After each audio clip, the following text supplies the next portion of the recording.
নমস্কার বন্ধুরা, recruitment update YouTube চ্যানেলে সকলকে স্বাগত জানিয়ে আজকে 13/4/2021 এটি গুরুত্বপূর্ণ বিধানসভা ভোট 2021 ডিউটি নিয়ে একটি গুরুত্বপূর্ণ আপডেট নিয়ে হাজির হলাম। তার আগে বলি, যদি চ্যানেলটা এখন সাবস্ক্রাইব করে না থাকেন প্লিজ সাবস্ক্রাইব করে নেবেন, নানা ধরনের লেটেস্ট আপডেট পাওয়ার জন্য, চাকরির খবর পাওয়ার জন্য, শিক্ষাসংগত খবর পাওয়ার জন্য।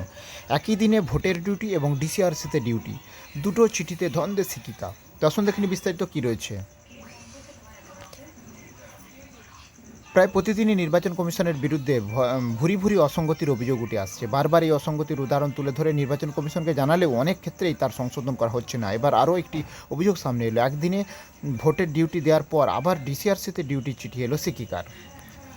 উত্তর চব্বিশ পরগনার ভোটকর্মী শিক্ষিকা যথারীতি 3টি ট্রেনিং দেওয়া হয় এবং 17 তারিখ নির্বাচনের জন্য ডিউটি নির্দিষ্ট করে দেওয়া হয়। তার জন্য 16 তারিখ ডিসিআরসিতে ভোটিং মেটেরিয়ালস নিয়ে ভোট কেন্দ্রে যাওয়ার নির্দেশ রয়েছে। তারপর হঠাৎ আজ আরেকটি চিঠি এসে নির্বাচন কমিশনের তরফ থেকে। তাতে বলা হয়েছে যে 17 এপ্রিল ভোটের জন্য 16 তারিখে ডিসিআরসি থেকে তাকে ডিউটি করতে হবে। তার জন্য 14 এপ্রিল ট্রেনিং নিতে যাওয়ার কথা বলা হয়েছে। এখন তিনি একই সঙ্গে কোন ডিউটি করবেন বুঝে উঠতে পারছেন না। ওই স্কুলে আরও অনেকের এই ধরনের চিঠি এসেছে।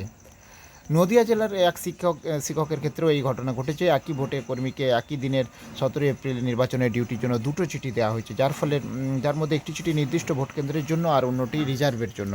কোন ডিউটি করবেন ভোটকর্মী ঠিক করতে পারছেন না। এই ভোটকর্মী নদিয়া জেলার ডিআইকে মেল করে বিষয়টি জানাচ্ছেন এবং উত্তর পাওয়া যাবে কিনা সন্দেহ। কমিশনের তুগলকি কাণ্ড প্রতিক্রিয়া প্রতিনিয়ত চলতেই আছে। এই নিয়ে তীব্র ক্ষোভ প্রকাশ করেছেন শিক্ষক শিক্ষা অনুরাগী ঐক্য মঞ্চের রাজ্য সম্পাদক কিঙ্কর অধিকারী। তিনি বলেন, আমরা শিক্ষক শিক্ষাকর্মীদের অনুরাগী ঐক্য মঞ্চের পক্ষ থেকে বারবার এই অসঙ্গতির উদাহরণ তুলে ধরে নির্বাচন কমিশনকে জানিয়েছি। তা সত্ত্বেও ভুরি ভুরি এমন অসঙ্গতি উঠে আসছে প্রতিদিন। তাই তিনি আরও বলেন, এমন বহু অসঙ্গতি সারা রাজ্যে বিভিন্ন জেলা থেকে অনবরত আসছে আমাদের কাছে। যারা এইসব দায়িত্বে রয়েছেন তারা কি এতটাই দায়িত্বজ্ঞানহীন? কম্পিউটারের যুগে এই ভুল কী করে হচ্ছে আমাদের মাথায় আসছে না। অবিলম্বে এই ভুলগুলো সংশোধন করে ভোটকর্মীদের দুশ্চিন্তার হাত থেকে রক্ষা করুন কমিশন।